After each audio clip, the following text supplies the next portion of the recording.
문재인 대통령이 오늘 신년 기자회견을 가졌습니다. 신년사를 통해 개헌을 위한 국회 협조를 당부하면서 필요하다면 정부도 국민 개헌안을 준비하겠다고 밝혔는데요. 네, 먼저 청와대 취재기자 연결해 보겠습니다. 성승환 기자.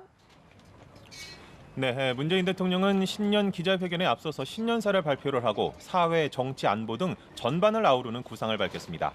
그중에서도 가장 눈에 띄는 대목은 오는 6월 지방선거 때 개헌 국민투표를 함께하겠다는 의지를 거듭 강조한 점입니다. 문 대통령은 남은 시간이 많지 않다면서 국회가 책임 있게 나서주기를 거듭 요청한다고 말했습니다. 네, 특히 절차상 따졌을 때 3월에는 발의가 되어야 한다면서 만약에 국회 합의를 기대하기가 어렵다면 서둘러서 정부안 준비에 착수할 것이라고 말을 했습니다. 정치권이 개헌안 합의에 실패를 하더라도 대통령으로서 개헌안을 발의해서 오는 지방선거 때 국민투표에 붙이겠다는 강력한 의지를 밝힌 겁니다. 이와 관련해서 청와대 관계자는 국민 여론을 수렴해 하겠다는 뜻이지 바로 개헌안을 발의하겠다는 것은 아니다. 이같이 설명을 했습니다. 문 대통령은 한반도 평화 정착을 위한 구상도 밝혔습니다. 올해를 한반도 평화의 새로운 원년이 되도록 최선을 다하겠다고 전제한 뒤에 임기 중에 북핵 문제를 해결하고 평화를 공고히 하는 것이 목표라고 말했습니다. 다만 당장의 통일은 원하는 것은 아니라고도 덧붙였습니다. 문 대통령은 어제 남북 첫 고위급 회담의 성과를 거론하면서 이제 시작이라면서 평창올림픽이 평화올림픽이 되도록 끝까지 노력해야 한다고 강조했습니다.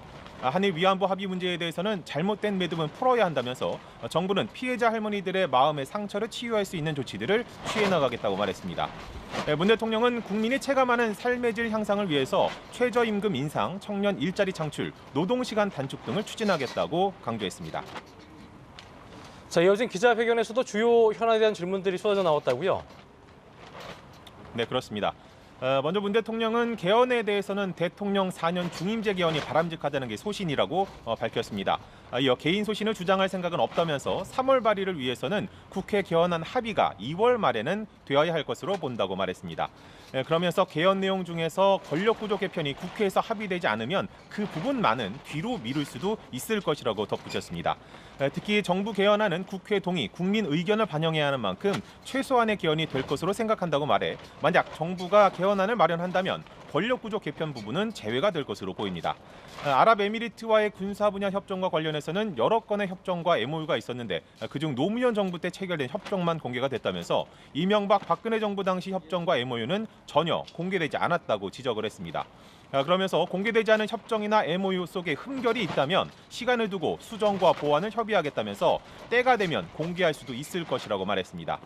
기자회견에 참석한 외신들은 주로 남북 관계에 대한 질문을 쏟아냈습니다. 평창올림픽 전까지 대북 제재를 완화할 생각이 있느냐는 질문에 독자 대북 제재를 완화할 생각은 지금은 없다고 선을 그었습니다. 이어 지금은 북한이 남북 관계 개선을 위한 대화회장에 나왔다면서 비핵화를 위한 대화회장으로 이어지도록 노력할 것이라고 강조했습니다. 지금까지 청와대 춘추관에서 전해드렸습니다.